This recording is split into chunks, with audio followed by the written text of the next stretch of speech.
Yeah, and I think also, Kelly, there's so much noise online.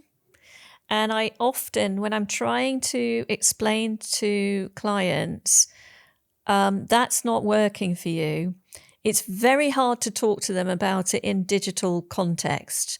Often what I do is I use a lot of analogies and when I'm talking to people, and I'll bring them back to, okay, if this was real life, if that was a shop, right? Would you say that? Would you confuse people with 15 signs the moment before they even get in the shop? Would you do that? When you start to bring people back into the analog, into real life, they suddenly see stuff. But it is so, what you're doing is you're going, find your lane, set up some blinkers either side, and forget everything else and focus on what you're doing, your journey, because there will be people out there that want to hear about it. And if you're selling something and you're developing it, that's all part of the story. Yeah.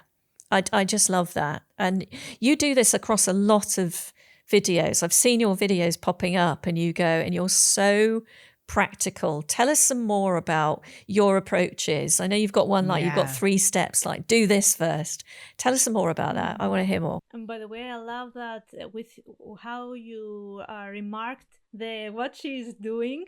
Like, she's relatable, but she's not very far ahead. Like that was also one of the things that I had, noticed while I was studying here. Like that's one of the, let's say, the sub categories of why she stands out. Like she has played this very intelligently. So what I do with people is that first of all, we get clear on their positioning and how they can speak their authority through their videos. Again, this really depends on the person. Like I have to talk with someone and get to know someone to see that. For some people, you mentioned about my energy, we can also talk about that. I have an energy mentor, and I like energy that. in the right way in my life, it has changed my life, and it's not woo woo.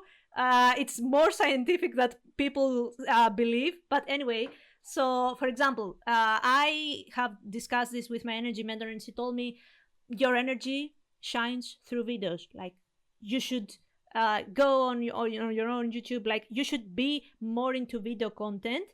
And I told her, but I still like writing still, and I started as a YouTube script writer, so I still like parts of the writing to do it myself. Although now that the more that I'm scaling, I'm like, okay, I have found certain people that are professionals, even ghostwriters, and and I'm like, okay, I'm gonna delegate that, and I plan to do that through this year. And Hmm. it's like I don't want to spend more time and energy on that, even though I like it. But I have to be even more specific on my authority on creating the videos, because I do the strategy, I do the brainstorming, I do other stuff that require much of my time and energy. So I'm like, okay, anything else that I can delegate. I have started to really hire people and get into this mindset. Like Yes. I have on my team thumbnail designer, I have a video editor, and I'm like, yeah, we are gonna, like, that's what I'm growing with my agency. Find your lane, find your the thing that not just lights me up, Mm. but what's like my own lane. Like my lane is in the strategy, in the brainstorming, and what I said, like the positioning. Like someone, for example, I said about the videos, someone can be more into writing and show their authority through writing. And maybe for these people, videos aren't the best. Or if they really want to get into video, they can try, and we can practice that into how do you get into camera, how do you get into your own energy of feeling, not just the confidence, the conviction behind what you are saying. Yeah. And I know so many passionate people about what they're doing, especially entrepreneurs. But especially women, we get into so many like afterthoughts and doubts, and oh, what people are gonna say about me, how is this gonna seem, and oh, I am afraid about XYZ might in my circle, who might judge me and criticize me. And like when they say about breaking the glass ceiling, as I was working more and more with women, and I got into women's circles in different parts, either for self-help, either for my business, and I was like, okay, I start to see parts that they don't show in their social media, because I think that, I know it's controversial given what I do, but we put such a veneer on social media with like just the highlights, and people just crave the real stuff. Yeah. Not vulnerability for the sake of vulnerability. We can talk about that. Like, don't just be raw, just to be raw. Like, if being raw and brutally honest is your thing, and you have, yeah, your energy, you pour your energy into that, okay, go do that. But of course, respect people, and but some other people are more into, they can be more reflective, or they need more time, or like they need different approaches. Like, I'm not saying one size fits everyone.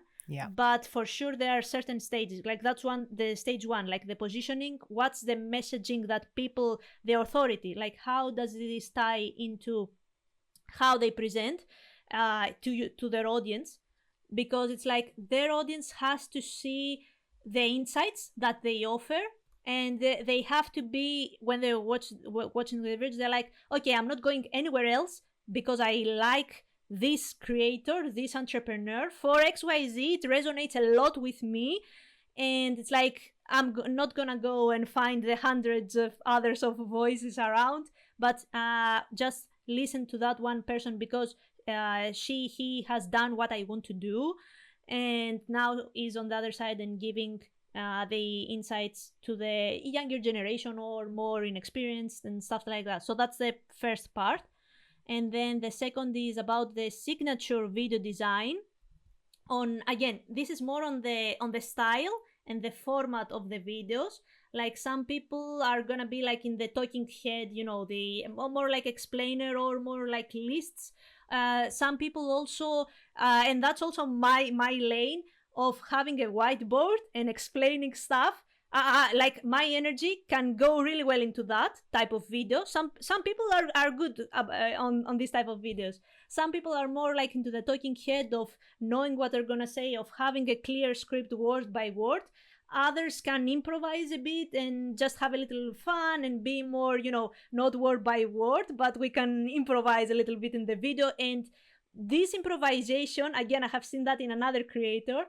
And it doesn't hurt the video if the creator, if the person has the way and the conviction to go a little bit off the road of the video and go like into more casual tone, and this like relaxes the audience. And especially, and I'm gonna tell you a little bit of a really inside secret, that when you have your audience relax, and especially you can easily do that with like humor of any kind, and they are laughing, and anyone, any human, when they laugh, they are relaxed and they are not into fight or flight in order to laugh. So right afterwards, you can put like the message that you want to say to them.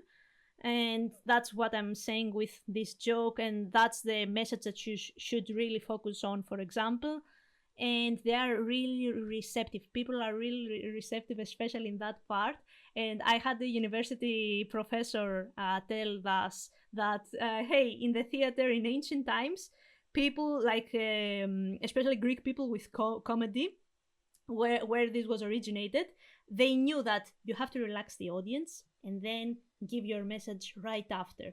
And that's why the punchlines work. That's why in the stand-up comedy world, that's why it really works well.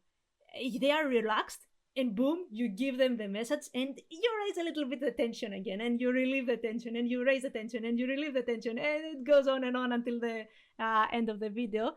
So that's the second part of like, what style of videos should someone make.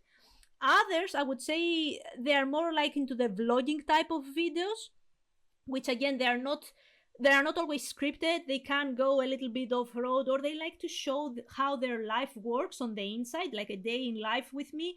Tam also does that, but in more like in her second channel. And in the first channel she's like in the talking head, but again she has many reasons that she has broken that classic talking head style of explainer video. And like you have to find what works best for the creator, not just what I am saying he she should do. Like what do you enjoy, what type of videos do you enjoy doing, like that's the second.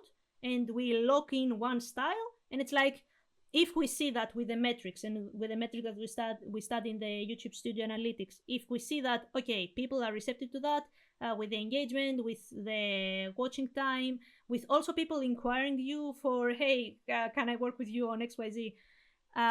So we track these things, and then it's like okay, we are keeping what works best, the outliers, the high performance, and we double down on that. Like Mm. you don't just experiment all the time, you're like finding the one thing that really works, and again going into the in with the blinders mode of like keep doing that.